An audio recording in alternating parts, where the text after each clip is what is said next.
Good evening, ladies and gentlemen, and welcome to Once Upon a Time at the Oscars.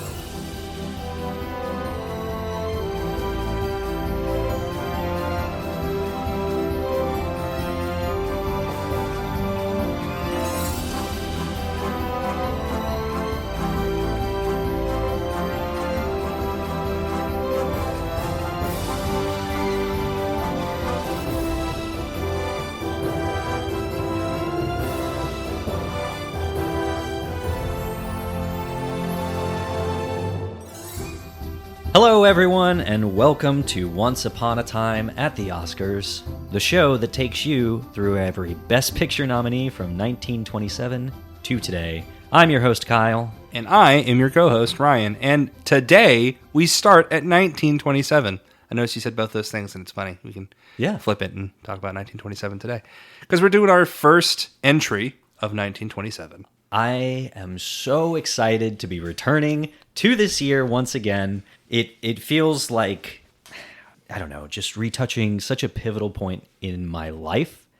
Because the first time I covered this on the first iteration of this podcast, it was episode 1, and it started a transformation in how I consume movies. Yeah, absolutely. Because it's less, it's all entertainment, but it's more looking at it through a historical lens, right? Like gathering information rather than just enjoying the emotion of it. Yeah, and kind of forcing myself to sit down with more of an open mind than I had been up to that point in my life. Absolutely.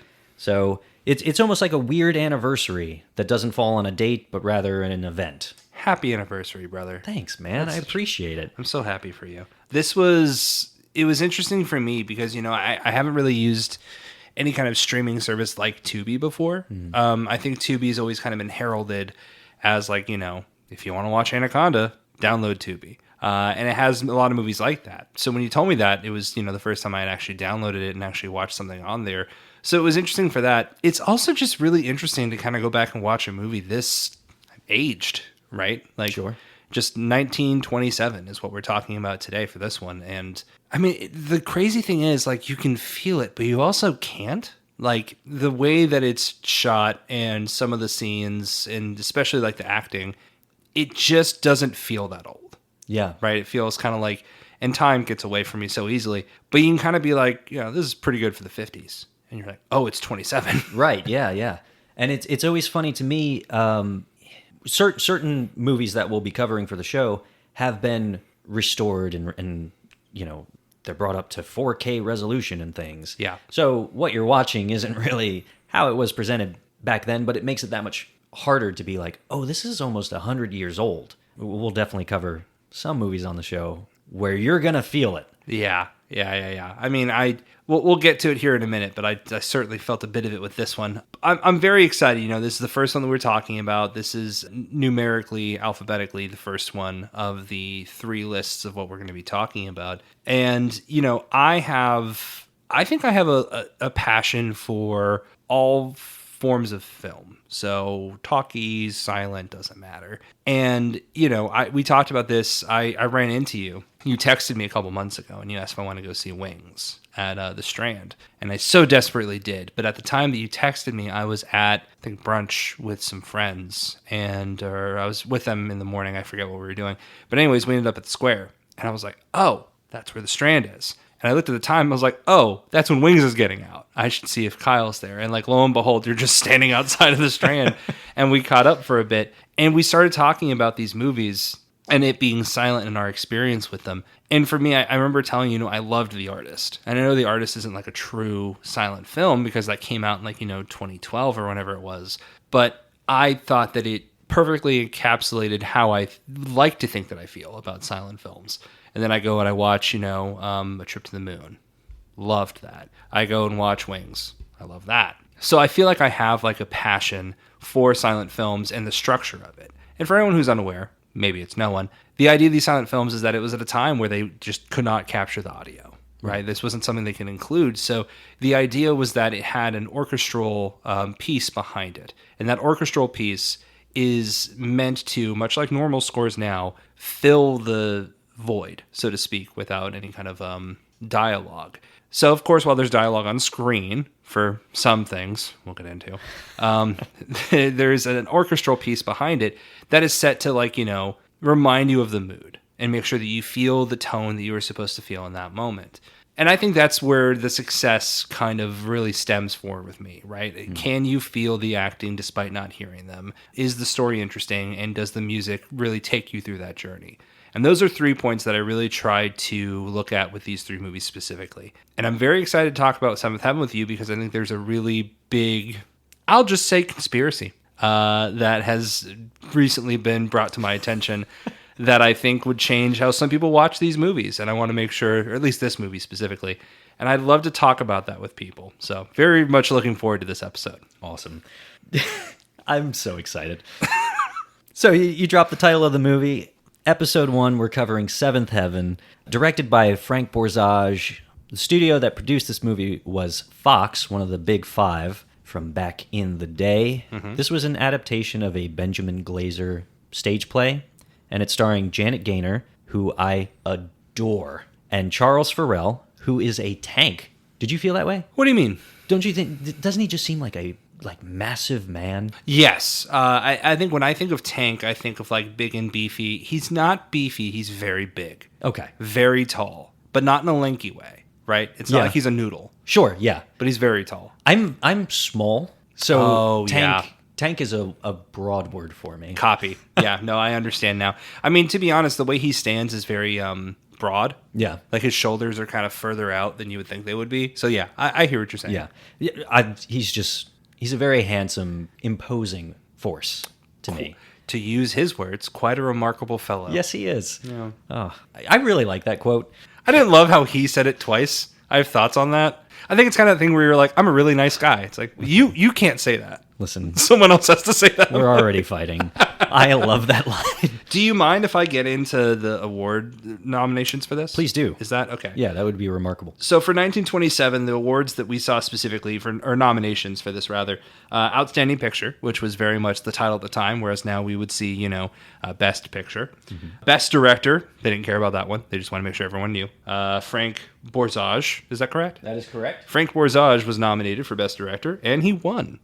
Is that okay? You want to talk about winning? Yeah, I used to keep it a secret until the ceremony episode. Yeah. The idea is for this to be historical and factual. I think it's important to announce that. I think so, too. During the episode. Because theoretically, they could be like, I wonder if he won. Oh, he did. And then listen to the ceremony and be like, yeah, I know that. You shouldn't listen to the history podcast and then be like, go find out for yourself. Can you imagine if we're like, yeah, the war happened, but if you want to know what happens at the end of it, skip 6 episodes ahead. Yeah, good no luck. Spoilies. Best Actress, as Kyle mentioned, Janet Gaynor was nominated and did in fact win for Best Actress.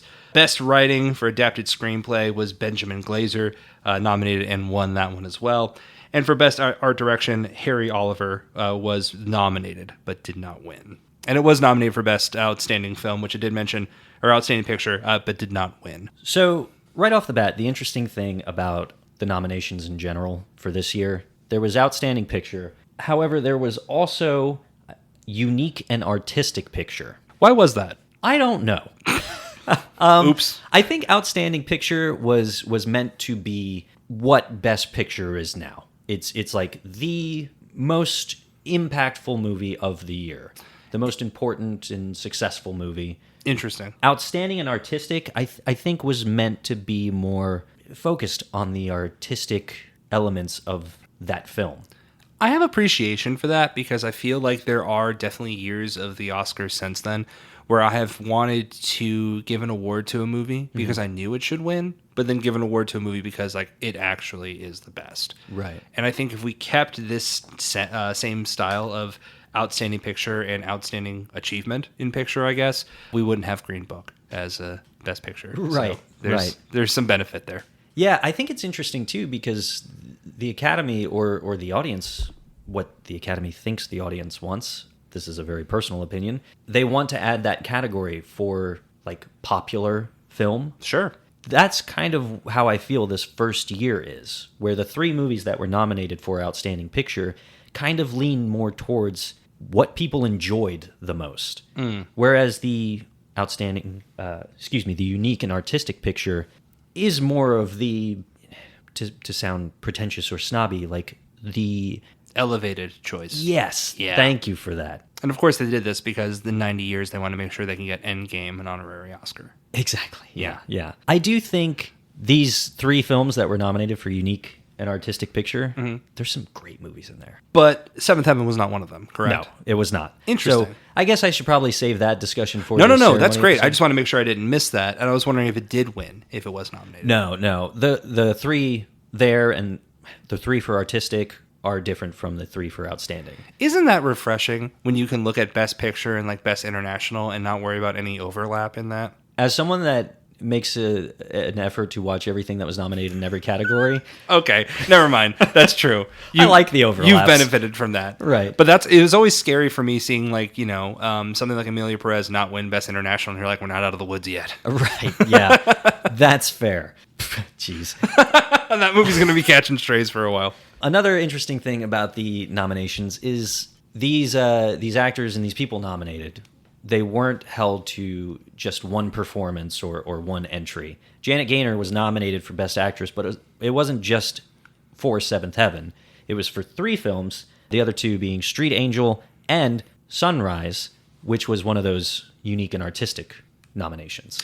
So I appreciate you bringing that up because that was a question that I had. Was I saw that she won Best Actress for 2 other movies, and one of them was in the same year as Seventh Heaven, 1927. Yeah. So the technicality there was it that she won this one award for those 3 movies, or she won 3 awards for those 3 movies? She won 1 award for her performances overall that year. Oh, so it's more achievement in like your performance for those years and encompass these movies. Exactly. Rather than winning for this movie. Exactly. Interesting. Yeah. So if you go back and you look at the records, you will see that Seventh Heaven won an Oscar for Best Actress, but so did Street Angel, and so did Sunrise. Interesting.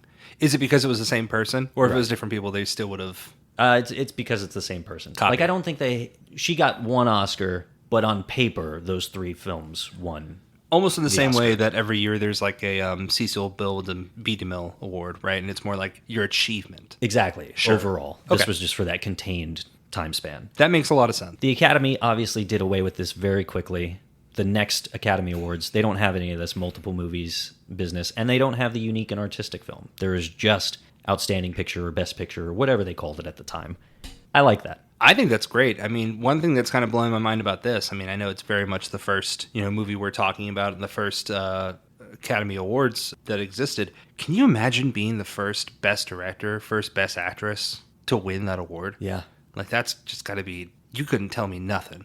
Right. It's so weird because I kind of tiptoe the line of, I would feel just like the greatest person in the world. I'm the first best this. Yeah. Cool.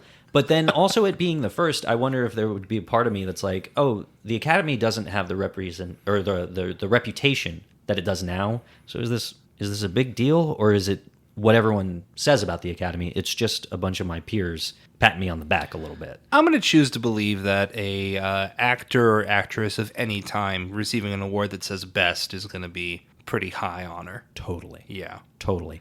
If you're an actor now, an up-and-coming actor, and you're entering your movie into like a small film festival, a local film festival, and you win Best Anything, covet that like it is an Academy Award. Yep. Feature, indie, doesn't matter. Yeah. That's the best. Yeah. When I said I didn't know how I would feel, that's because I have a low personal value. Oh, okay. And I'm trying to stand on the right side of that and be like, yeah, look what I did, and not be like, it doesn't matter. I don't want to take the Eeyore stance. Yeah, no, of course. Nor should you. I got to tell you, too, I'm not trying to talk down to celebrities or actors or actresses.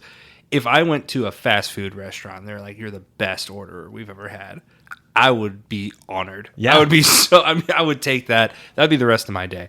So my point is, if I was Janet Gaynor in this specific instance, I would just be like, well, there's the name of the movie, Seventh Heaven. Yeah, there you go. Speaking of Janet Gaynor, her and Charles Farrell, how did you feel about their chemistry? Or should we talk about the plot of the movie? Let's talk about first? the plot, yeah. The movie takes place in Paris. 1910s, right? 1910s, yeah. So Charles Farrell plays a street cleaner, a sewage worker, actually, named Chico. He works down in the sewers, cleaning them out. We first see him, he's taking clothes and rags and stuff that found their way into the sewer system. He's very ambitious. He believes that there are great things on the horizon for him. He is destined to do remarkable things. Because he is a remarkable fellow. I love that line. I think I said it on mic. Was that during mic? I believe you did. Yeah. Okay, well, I'm saying it again now. I like that line. And then Janet Gaynor plays Diane, who lives with her sister. Nana is her name, but she is her sister. Yeah. Very Which that was very confusing. Yeah. I was like, the dog from Peter Pan? Right. I did both. I was like, so the dog from Peter Pan or her grandmother? And it's neither. It's her sister. Yeah. Nana is very abusive to Diane. Very. It's honestly pretty rough to watch, even from today's lens. Especially if you have the right soundtrack. So, Diane is abused by her sister. Don't make me laugh while I'm talking about this. Diane is abused by her sister. It's not a funny thing, Kyle. No, it's terrible. You're right. She's physically abused by her sister, and at one point they are specifically looking to be relocated to a nicer house, right, by their uncle, is it? Yes. Yeah. And in a moment that I don't fully understand, because they benefit both from it greatly, all she has to do in that moment, Diane, is lie and say that things have been fine and that they'll go to a different place. Right. But she can't lie to her uncle. Right. Because the uncle shows up and says, listen, if you guys have been good, yes, then you can come with us. We'll give you a place to live and we'll be a happy family. Right. And not being able to lie to her uncle, she says things have not been good, and she actually does abuse me a good bit. Yeah. To which the uncle says, I don't want any part of that. Right. And leaves. And Nana then proceeds to just think this is probably a good thing to keep going and just continues to abuse her enough to a point where they take it outside. Absolutely. Nana chases her down the street. It's very dramatic, very brutal what she's doing. She gets to the point where she is about to kill Diane. She has her choked out, right? Yeah. Yeah. Yeah. And our hero Chico shows up, sees what's going on. Literally out of the sewer. Yeah. Just like pops right out. And he sees what's happening. He's a good guy. He's destined to do great things. He rescues Diane. And in what I think is just a fantastic moment, he pulls Nana off of Diane and then grabs her by the wrist and dangles her over the sewer just to get her to calm down. And he's like, all right, now we can talk like adults. Yeah. And shoos her away, saves Diane. But Chico, he stepped in to help her, but he's not there to take on that responsibility. You can tell. Well, he has Nana make a promise, not one that he's going to take very seriously, more just to your point, to scare her, that she can never show her face around there again, right? Which kind of pushes her into a area of seclusion where she's not really part of the picture anymore. Sure. But to your point, it's not a, hey, she's with me now, leave me alone, leave us alone. It's more, don't talk to her again or don't see me. Thanks, I'm going back about my day. Exactly. Right. Yeah. And it's not until Nana shows back up with the police. Yeah. Saying, oh, there she is. You want to arrest anybody? Arrest her. She's a vagrant. She doesn't need to be on the streets. Blah, blah, blah. Chico, again, wants to help. So he takes the opportunity to say, hey, this isn't right. I saw what was going on. You can't take her. This is my wife. And I love this part because the police officer is like, really? You sure? This seems weird to me, but okay. Aren't they good. like, at this point, and this was one of my favorite parts of that moment, when he saves Diane, he kind of quite literally like drags her to like their eating spot. Yeah. And just like sits her down, and then he and his buddies just eat. And that's when the cops come up. They're just like, hey, romantic couple, are you just eating on the street and like chilling out by this car? Right. As you do. Exactly. Yeah. So I share his hesitation of like, really? Yeah, this looks a little weird. How come she's not having any of that bread? Yeah. What's going on? But the police officer says, okay, fine. If that's what's going on, cool. I want to make sure, though, I'm going to come back later. If you guys aren't still married, then one, I'm going to take her away, and two, you're going to lose your job. Yep. And Chico loves his job. He just had an opportunity to become a street cleaner. So he gets to come out from the sewers and actually work where there's sunlight. So, of course, Chico, he doesn't want this to happen. He's stressed out because now he's got to pretend to be married to this woman he knows nothing about. And doesn't seem interested in. Right, yeah. But he says, okay, fine. They agree. You can come live with me. Just stick around until the cops show up. but then you're out. You're on your own. Mm-hmm. To kind of sum everything up, they end up falling in love. They do. It's very remarkable. What was I going to say? Romantic. It mostly takes place. You went through all your R words, Yeah. and you're like, not there yet. It is remote, though. It mostly does take place in the apartment. That is true. This is true. Yeah. And the apartment, so to get out of the beat by beat story bits and to talk more about how this was filmed and just what kind of movie it is, the apartment is a beautiful setting to me. Oh my God. Like, to a point where I thought that I kind of missed, I mean, I did, but I thought I missed a good bit in the first like 20, 25 minutes because I'm seeing them live on the street. I'm seeing them like eat on the street. And like his best friend, his coworker is named Rat.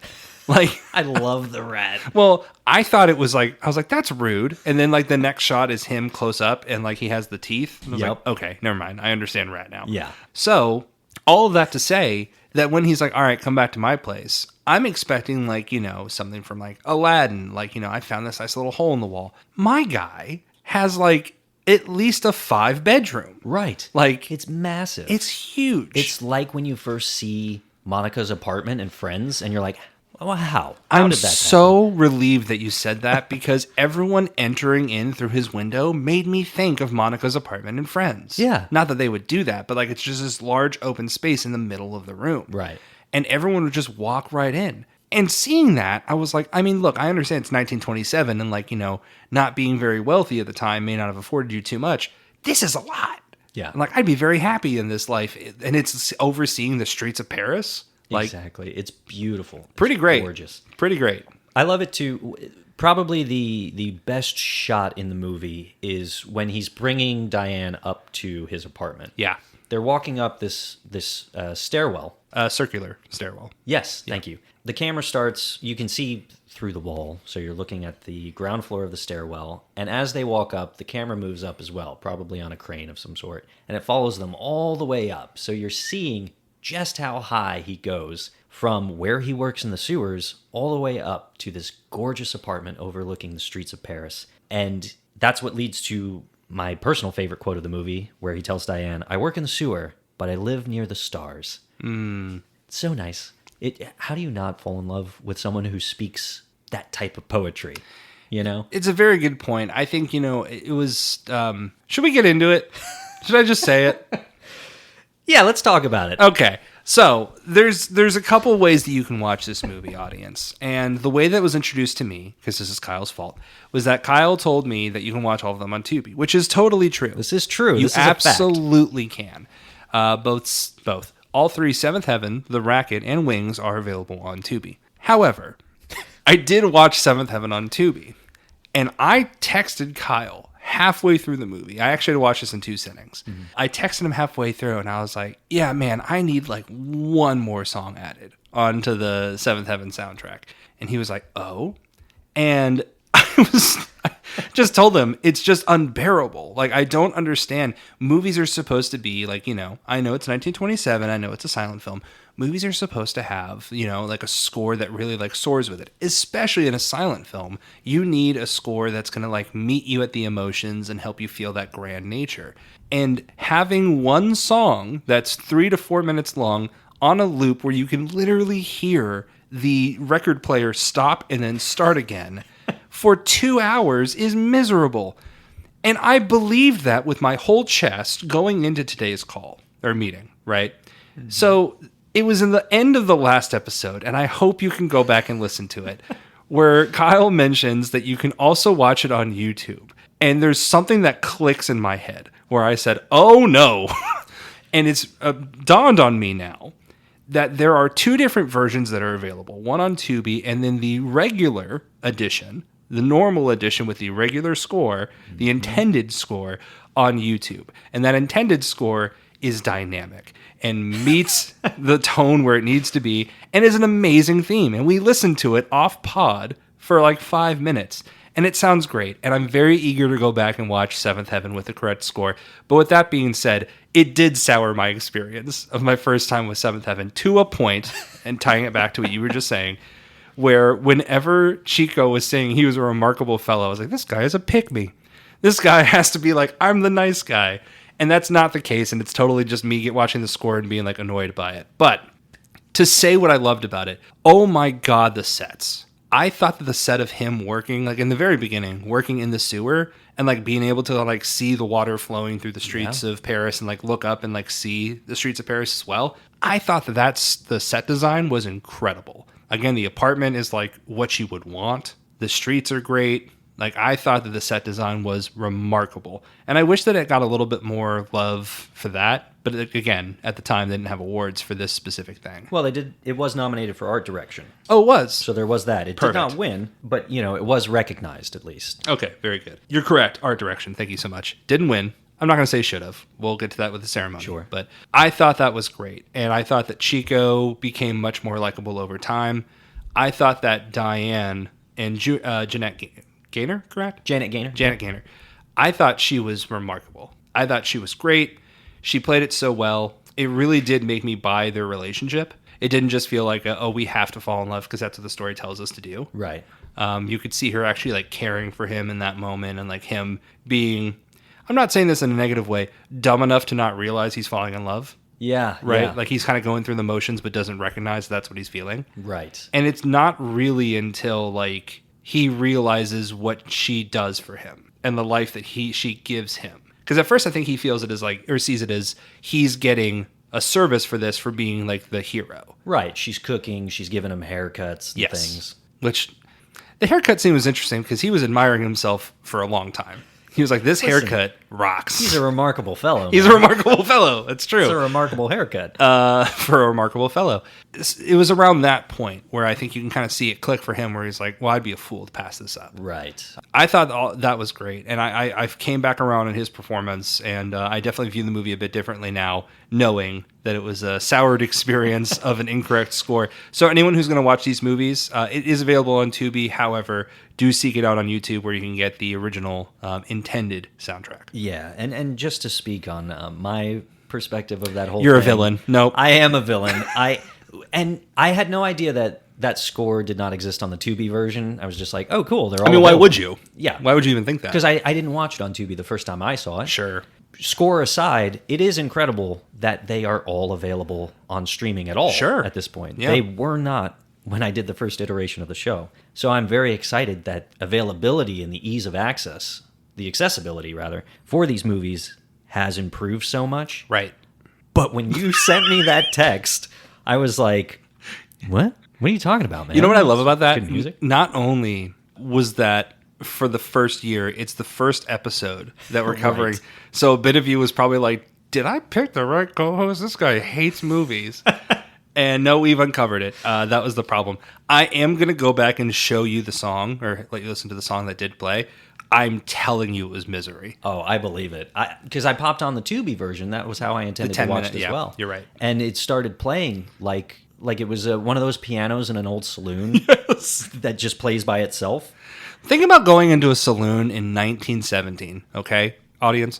1917, you walk into a saloon, and the piano player is playing something, and you're like, this song is okay. And he says, another one. And he does that for 2 hours. And that was my experience of watching Seventh Heaven. Not ideal. But still, I can remove that from the equation and still very much say, movie's pretty great. I'm so glad. Because when you did start saying, like, I've got my issues with it, but we'll get to it, I was like, what happened? Well, the issue is the experience and not the movie itself. Yeah, and I thought about, like, oh, should I tell you? Should I let him know? Hey, you can watch it on YouTube. It's better. No, I don't want to expect him to have to watch it again, blah, blah, blah. So I was like, I'll just leave it, and it'll be content. Just so funny. Such good content. You did it for the pod. Congratulations. No, I think that was the right call. And I very much did enjoy my experience with it overall. There's just a charm to it, right? I mean, that's the whole point of it all. But there's a charm of seeing like where these people came from and what they were able to achieve. I think that there's some qualms that I have with it that don't necessarily like affect the grading. You know, if I was going to put it at a B, I don't think it's for this or another reason. I think that there's some opportunities where there are dialogues happening between characters where there aren't title cards to share what they're saying. Right. And there's if someone's nodding or shaking their head or a very simple yes, you don't need that. But there's like a couple like 30 seconds where like people are having a conversation and you just don't know what they're saying. Sure. And I think that there's some hesitancy there, but the most important thing, and that's how these movies existed back then, was they're giving you the dialogue that you need for the story. Any other dialogue that's happening, you have to trust in them that it's not pertinent to what you know about the story. So there's like a tiny little thing that's a me thing and not a movie thing that stopped me from like really fully connecting with it. But that's on me and not the movie itself. That was very much of the time how these movies had to be made. Yeah. And it's interesting. In one of these books I'm reading, there was a title card writer that spoke about like how it is an art form. Oh, interesting. And the importance of it and how that really can make or break one of these silent films. Because had they added a title card for every time they were having a conversation, Be 2.5 hours. You'd be sitting around. Well, yeah, the length of the movie would be long, but you'd also be reading so much. And ultimately, people were going to the movies for the visual. They weren't going to read. Of course. So it is hard to find this balance of providing enough information through text, but not just overbearing or overloading the audience with just, hey, read. Right. So that was really interesting, but I can totally understand, like, just being like, what are they saying? Yeah. What is this important? Well, imagine me being annoyed at the score. I know. And then that happening, and I just go full Omega, just like boomer parent, just be like, well, am I supposed to know what they're saying? Right. So, no, it was, again, totally a me experience. Caused by me. I wasn't cursing your name at any point through it, I promise That's you. good. I mean, so overall, like, you just saw Wings. We talked about this a couple months ago. You've seen plenty of silent films. You've done your research with all these. How did Seventh Heaven hold up for you in that batch? I think the biggest element that makes Seventh Heaven an enjoyable film today are the performances, specifically with Janet Gaynor. Of course. The chemistry between her and Charles Farrell, I really, really enjoy. I think they make a great on-screen pairing. I think, specifically in this movie, his way of showing his love for her leads to so many cute interactions because he's almost playfully like, no, I'm not super interested in you, but, go ahead and open that box on the table. Oh, a wedding dress?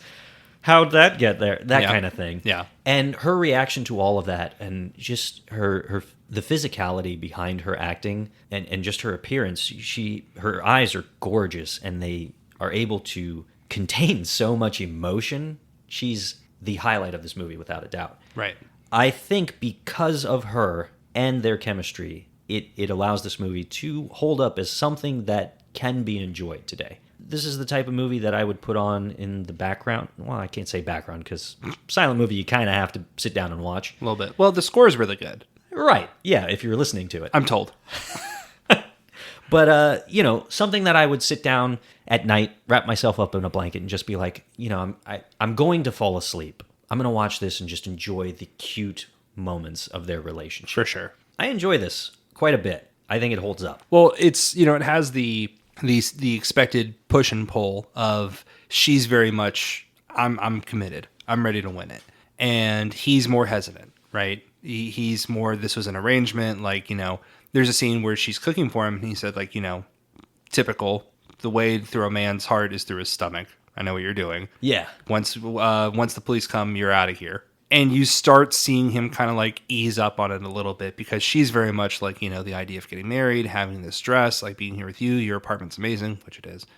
Honestly, more of a state than anything. Then you have him realizing that he's in love and seeing how eager he is to fall into that. I think was like just amazing. There's one scene I wanted to talk to you about, and it's where the police come to interrogate him. This is kind of like the crux of the story a little bit before the real crux comes in. And that was interrogating them to make sure that they are actually married. Right. The whole purpose of the plot here. And the police officer does arrive, and he walks in, and he says, "Are you married?" And they say, "Yes." And he walks into a room. That's the last time that we see that officer.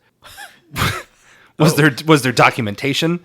Did they have to wait 3 days? Like, did they not think that two people could be in a room and just be like, "Yeah, we're married," and be like, "Damn it, you got me.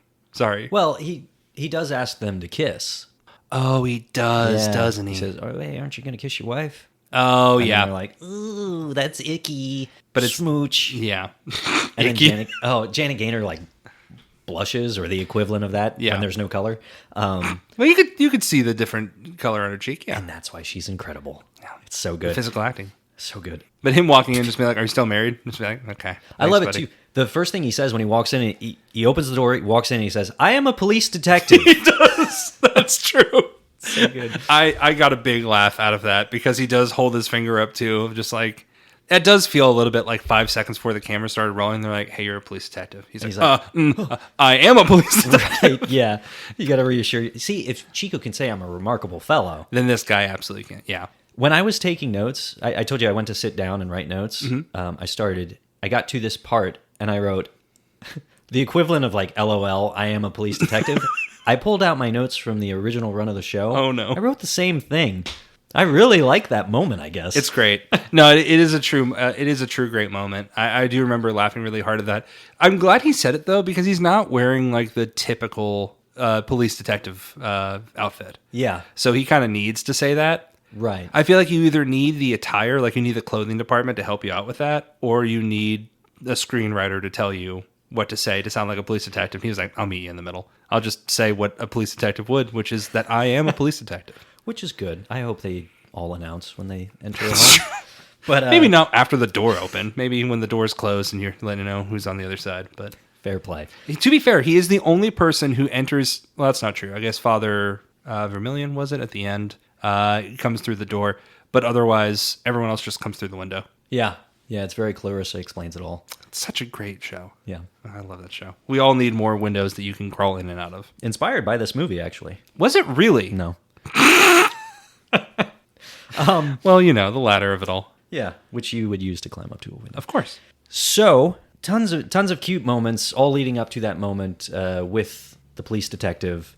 Which is kind of the moment that he realizes. I think that kiss is kind of like him recognizing what he has. Yeah, and if not that moment, 2 seconds later after the detective leaves, when she feels like, all right, that was the moment, now I've got to leave. Yeah. And he says, if you stuck So around, romantic. you wouldn't be in my way. Yeah, I think like the line he says is something about like you wouldn't be much in the way if you stayed. Yes. And it's just like, wow, it's honestly 1927, probably the most romantic thing a man has said. I think it's the perfect delivery for Chico, though. Yes. It for says, him not to admit it. Right. It says, I want you here. I need you here. But don't make me say it. Right. Yeah. I loved it. She runs over. She's all excited. She kisses him again. There are so many cute moments like that. As we move forward, I mentioned a wedding dress. Chico's pretty much like, hey, there's a box on the table. I don't know. Maybe check it out. Yeah. She opens it, finds a dress, questions him about it, and he's like, Won't fit me. yeah. I like his character. No, I do too. And I think like the movie like this has to hinge on that, right? Because the dialogue can feel like them, but it's not very engaging on its own. So you really have to be all in on them. And you are. And I think, for most films, it's worth pointing out that this is 2 hours. So I think feeling, the length of the movie, you would kind of expect this to be the end, right? We've reached the point where they've really overcome all of their struggles. They've found a way to be together and we're good, but it's not. And we have about 40, 35 minutes left in the movie. And that's where we introduce the idea of the war, right? Right. World War I, reaching France specifically, is what really tears them apart because specifically Chico has to go join his brothers. Well, I say brothers, but he has to go join his fellow Frenchmen on the battle line. And the thing that kind of got me, I'm interested in your thought on this. It's not a bad line. It just made me laugh. His buddy just shows up. He's like, hey, man, yeah, we got to go to war. You got an hour. And he really does just tell him like, yeah, we're shipping off in an hour, buddy. Go get everything you need. And this is after they say that they're going to get married. So they have to kind of rush the idea of getting married right now. Right. Yeah. And then that's the remainder of the movie is Chico off in war while, I almost said Diane stays back and very much has the apartment. That to me felt, it caught me off guard because I felt like the natural progression of the story had kind of peaked, right? Sure. So now we introduce this, and then we kind of realize that there's more to it in the sense that like Nana can still come back. And she does. And she says a line that I thought was hilarious, which is like, I've been hiding in the sewers, waiting for Chico to leave. And he finally did. All it took was a war. And now I can come back and get you to come home. And I think that again feels like a moment where you're like, okay, well, here's the next 20 minutes of her like being trapped by Nana. No, she just like turns the table and just completely like just reverses roles and just actually like hits her until she leaves and runs out into the street. Which is beautiful because her inspiration for that comes from an earlier moment with Chico where he kind of teaches her not to be afraid anymore. Yeah. It's awesome. There's so many things that I think I did the same thing. Diane learns from Chico that she then uses to find her independence from Nana. And Chico, learns love that he wasn't really focused on. He's focused on being something great. Yep. And he finds love instead. So they learn things from each other. But like you said, that scene with Nana, even though it's great, when Diane finds her backbone and whips her away. Again, like, good for her standing up for herself, but it is quite literally a scene of just like they're beating each other with like a whip, with a belt, I think. Yeah, like what do they call them? Was it not a belt? Oh, no, it was like a bullwhip, wasn't it? I think so, yeah, it's a bullwhip. It was quite literally a bullwhip. Okay, great, yeah. Where they got that, who knows? But yeah, no, she just quite literally grabs the bullwhip from Nana and just starts hitting her instead. I think there's a good 15-minute scene, or 15-second scene, where like Nana's just on the ground and she's sitting here nonstop. Wailing on It's her. like, okay. I like that too, though, because to your point, it was her like kind of like finding her self-confidence and her like, worth, but then very much still just like going in. Yeah. Right. So she still has, a little bit of built up aggression on that. And then that takes us back to the war, right? And Chico is serving over there. And ultimately what it leads to is Chico has found his demise. Chico is dying and tells, I just want to make sure I'm getting this right. Is it Father Chevelon? I don't know how to pronounce that. We'll say Chevelon, because I'm not going to say Chevelle. Father Chevelon, he tells the father to pass on his necklace, that he kind of acted as rings for them, right? In lieu of rings, they had necklaces they gave each other. And he had his necklace, and he told the father to give that to Diane and to tell her that he was dying and died looking up, right? Yes. And he passes. Father heads back to France. Word has already kind of gotten out through some other people, so Diane's being told in the moment. And it's not until the father shows up and hands her the necklace that she actually kind of starts accepting that this is real. And while this is happening, cue moments of the mist, the war is breaking up, and the war has ended. And the streets of France are celebrating while she's having like the worst news of her life. And what happens, Kyle? Hard to say, actually. I'm glad you feel the same way. Yeah, the ending of this movie is pretty bizarre. You're made to believe that Chico died. At no point did it seem like, hey, the light is fading from my eyes, so I'm pretty sure I'm dying. Right. It was just very much like an explosion has happened, a shot has happened, and I'm not going to make it. Yes. But the movie does kind of just say, like, this is what's happening. Yes. Very much like The Detective. I am a police detective. My name's Chico, dying. and I'm dying. Yeah. Chico comes back. The streets are celebrating. Chico's running up the street just as Diane is just accepting. What is that what it is? She's like accepting his death. Yeah. Because she's still very much in the room with their friends, their couple friend actually, and the father. Mm-hmm. And my beef with this is that it's not really clarified what he thought he was dying of, or like what they told him he was dying of. But even if it was blindness, he's running pretty like healthily. Like he's running through the streets. We see him again in the streets of Paris, running through the crowded streets of people celebrating, trying to get back to his apartment. And if he's blind, he's like navigating it very well. So the whole thing is just communicated not very well. So you think he's alive and just completely well. And he makes his way to the staircase, the circular staircase you mentioned earlier, climbs all the way up, gets through his room. And there's a moment where he walks in, and maybe this is the grain and like the filter of, a camera from 1927. But there's a shot where on the left side of the apartment is Diane, and on the right side is Chico. And there's almost like an almost hazy filter over Chico, where a part of me was thinking that this was like the ghost of Chico. Sure. Because it was so unexplained what happened with him that we just assumed he's still dead. And no one's really reacting. They're kind of looking at a door that might have just opened. So I thought this was more of a, like, even in death, she still sees him and is still with him. Yeah. But no, it's quite literal that he has survived and he's just blind. Another line that I really liked was, they shot every shell they could at me and it couldn't kill me. Yeah. Because he is a remarkable Because fellow. he is a remarkable fellow. It's a really hard line to survive the war and come back and be like, they shot every bullet they could and it couldn't pierce me. But he is blind, and that he still is looking up, and they're able to be together, and the movie ends. The ending was a little confusing for me, and I'm glad to hear that it was for you too. I thought I missed something. Yeah. Wasn't fully explained. Yeah, so what I actually think it is, it's confusing to me because I think it is supposed to be very open-ended and very open for interpretation. Okay. Because you mentioned him running through the streets and, hey, you're doing a great job for someone who can't see. Sure. You know? And you're literally pushing through people to where you're not going to know where you are. Exactly. Him showing up and kind of appearing a little phantom-esque is another reason. Absolutely. And then the last shot of the movie has Chico and Diane embracing, and a light comes through the window, focusing on the two of them, giving it a very heavenly, which makes sense, Sure.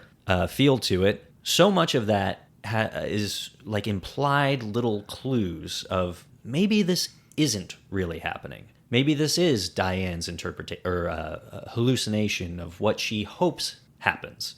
Chico Right. didn't die, or Chico did die, but she believes, oh, he's going to come back to me, and he's blind. Like, that sucks, but he's not dead. The audience gets to sit there and choose. Oh, I like that ending. It's a bummer that he's blind, but they're together, and that's what should happen. Or, oh, he really is dead, and now Diane, God bless her soul.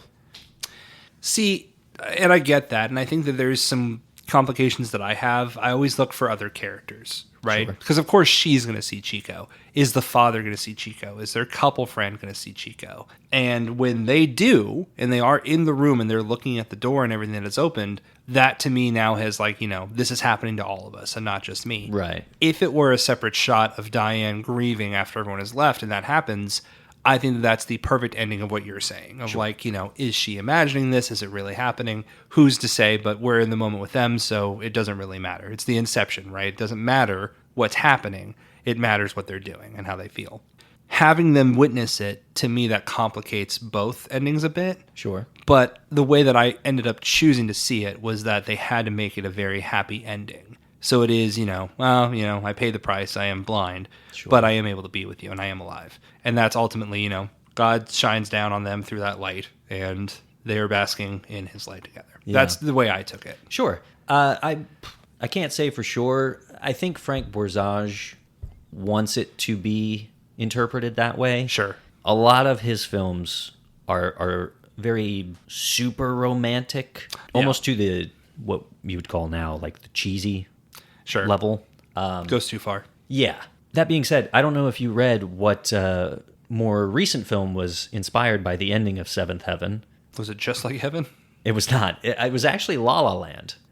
Interesting. Yeah, so not to spoil the end of La La Land, but it is the ending kind of a similar interpretation. Yeah, a whole separate life plays out for the main character of seeing what could have been. That one to me is a little more defined of what actually happened. Completely agreed. Especially what it cuts to afterwards. Sure, yeah. But Damien Chazelle, director of La La Land, has gone on record and said that Seventh Heaven was the inspiration for that. Interesting. So I think that he sees it in a similar way. Exactly, yeah. Chazelle might see it as, oh, Chico did die, but Diane is carrying on this dream she has of what she would have hoped happened instead. Okay, that makes more sense. Yeah. So, I mean, I still think what happened is what you see on screen. I think That's so my too. Interpretation, but because the ray of sunshine that comes down on them when they're embracing, to me, feels more like a the end title card. Yeah. Than it does like a hallucination.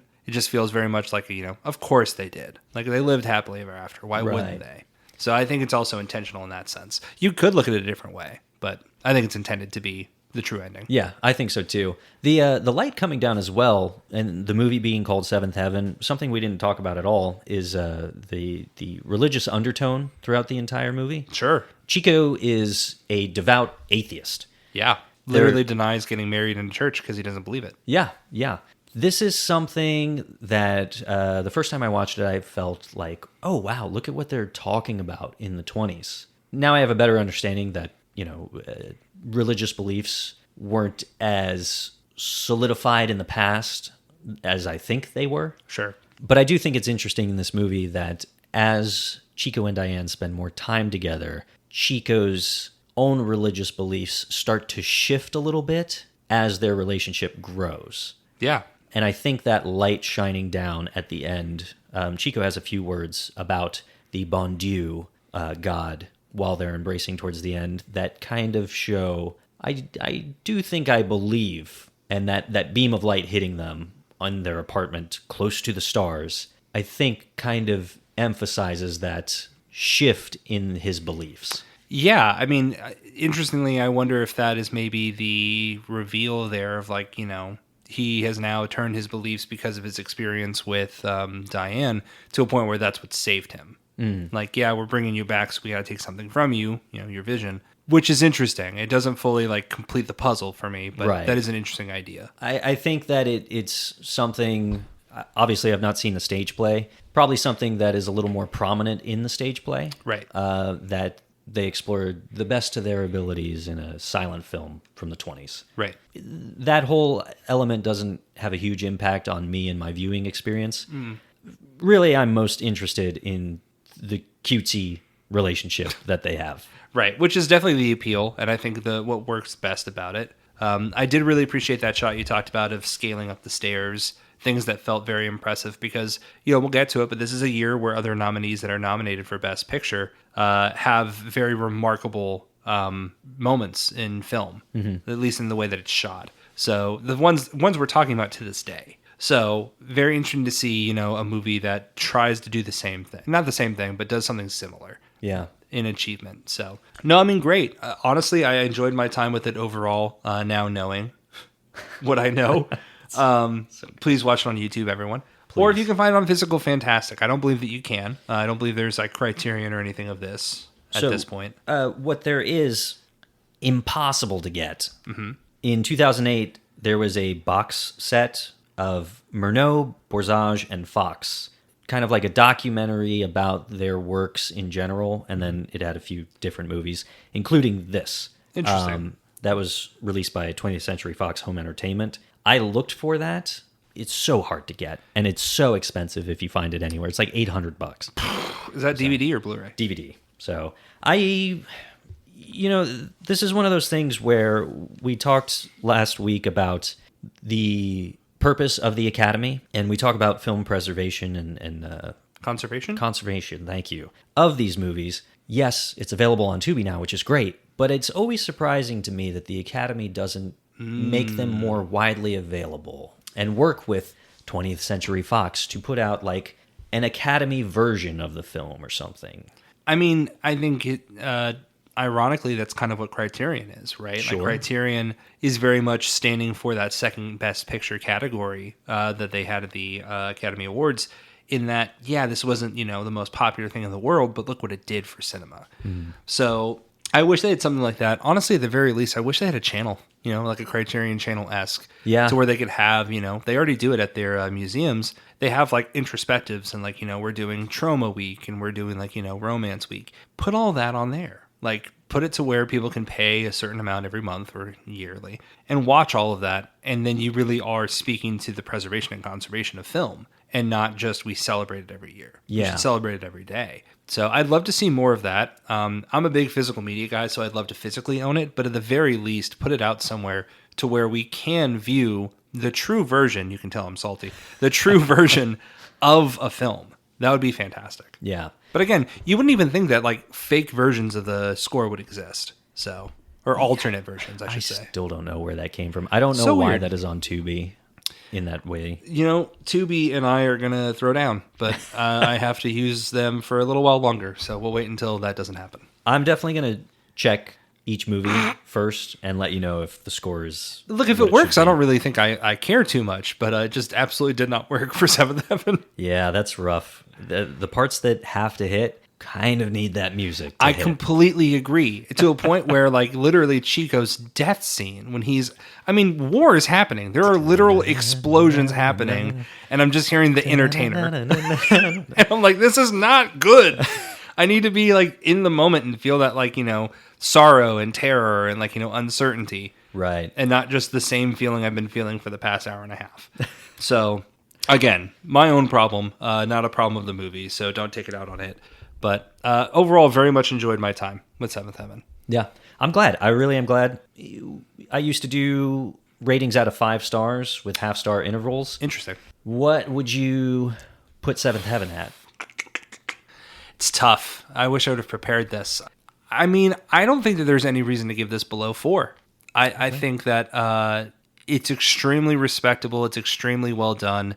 The chemistry is really what you're looking for. And to be honest, at a time like this, you can ask for like a couple great shots, like, as a real cinema head, so to speak.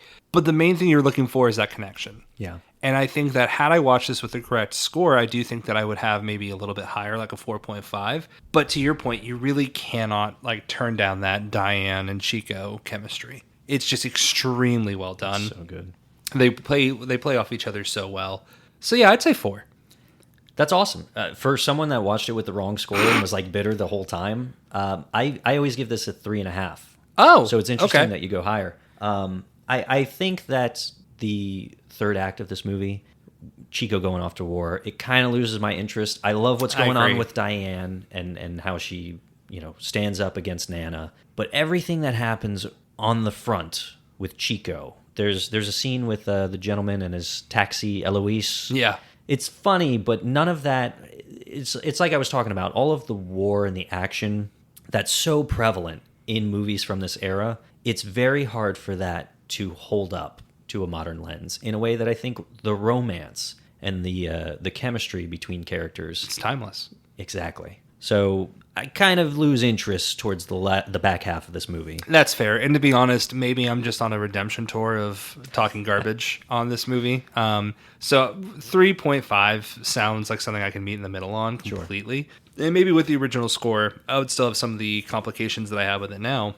Because I do think that the war is kind of tacked on to it, to be honest. It feels like a means to an end to get to your final scene than anything else. Yeah. And especially with how rushed it feels. Maybe you really did have an hour lead time back then, but just felt very comical in the moment. Totally. I completely agree. And man, that war, just a theme, it shows up so often. All the way up to, I don't know, the early 50s. Like the score? No, I mean the actual theming of the war. Got it, yes. And, this is World War I, but the 40s, almost every movie that came out had something to do with the war. So it's going to get pretty exhaustive. It's interesting because it doesn't feel like it's played for, and maybe the score changes things, it doesn't feel like, to me, that it's played for, like, emotion. Like, oh my God, can you believe they're going to war? It felt like more like a happenstance. Like, he just happens to be going to war. And to me, I think that's an interesting time of, like, 1927 of just, like, accepting, like, yeah, this is just where we are. Right. Right? Like, we're not saying, isn't this terrible, isn't this horrible? This is just what happens. To a point where one of the nominees, like, literally is set in the war. Like, there is very much that existence of it, but it doesn't feel for or against. It just feels very much, this is the setting. Yeah, this happened. Which is interesting. Yeah. It's always interesting, too, when one of these movies made in the United States is talking about the war from another country's perspective. Totally. I feel like they often just use the war as a setting like you're talking about, right, rather than provide any type of point of view of the feelings behind it. I also, before we sign off, I want to make sure that I give credit where it's due. I mistakenly named a character earlier. I said that a character that Chico interacts with pretty early on is named Rat. And that was offensive. I'm really sorry. His full name is Sewer Rat. I just saw it. On Wikipedia, he is listed as Sewer Rat. So Yes. Much love and apologies to Sewer Rat. Hey, you know what? Sewer Rat dies a hero. Sewer Rat was my father. Please call me Rat. Georgie Stone that played Sewer Rat, he's going to show up in a couple years in another film. I'm looking for the return of Rat. The return of Rat. I love it. Like I said earlier, Janet Gaynor is the highlight for me. Absolutely. She won, like we said, not just for this film, but also for Street Angel and Sunrise. I know that we're only covering the outstanding pictures for this year, not the artistic, unique and artistic pictures. Sunrise is probably the most beloved movie that came out during this Oscar season to this day. In the book 1001 Films to Watch Before You Die, it is the only movie from this Oscar season that is listed. Interesting. Sunrise, A Song of Two Humans. Correct. Yeah. It's a great movie. I haven't seen it yet. Is it on Tubi? It is on Tubi, and it's got the right score. Actually, Excellent. Has a really good score. Okay. There's a moment that's like horror driven. Excellent. Wow. With a name like Sunrise, you wouldn't expect that. Yeah, it gets pretty dark. I'm very excited because I did like Janet Gaynor a lot. She has a perfect face for movies. Yeah. I mean, just like incredible emotion. I'm excited. I'm gonna try and watch Street Angel before the ceremony episode. I'm really excited to watch that. I think the next time that I put on a waistband, I'm going to ask Taylor to help me put it on the way that Chico has Diane put it on for him. Yeah. It's very whimsical. It's very funny. That's it. No, I'm excited. I was waiting for you to describe it because it's so beautiful. Well, he just like he holds it to his waist and he has her go out about 20 feet or so. And then he just kind of like almost pirouettes into her. Yeah. And it's just almost uncharacteristically feminine of him, which is like very refreshing to kind of not see like this toxic, like, ability. Like he's very much having fun with it in the moment, and it's very fun. So that was another moment that just kind of makes you fall in love with them. Right. Yeah. Yeah. Listen, if you do recreate that and you want to film it, I know what song to not set it to. man, I love that so much. It's so good. Honestly, just so par of the course for me with like historical accuracy of just being completely on the wrong planet. So that was nice. It's perfect. It's great. It's so good. Did it for the pod. One last thing I'll say before we go. This was remade in 1937. It was remade, and Jimmy Stewart is in that version. Interesting. Never saw it. I've not heard great things about it, but I'd like to check that out one day. I'm a big Jimmy Stewart fan. Not successful, I noticed. Yeah, so. Which is weird. I don't know. They weren't into... Even back then, they're tired of the remakes. Yeah, they were. But yeah, that was the last thing I wanted to throw out. That pretty much does it for Seventh Heaven. Yeah, that would do it for our first episode of our first movie of the 1927 Oscar or Academy Awards ceremony. So that means that our next episode, if we're going in our alphabetical numerical order, is The Racket. Yeah.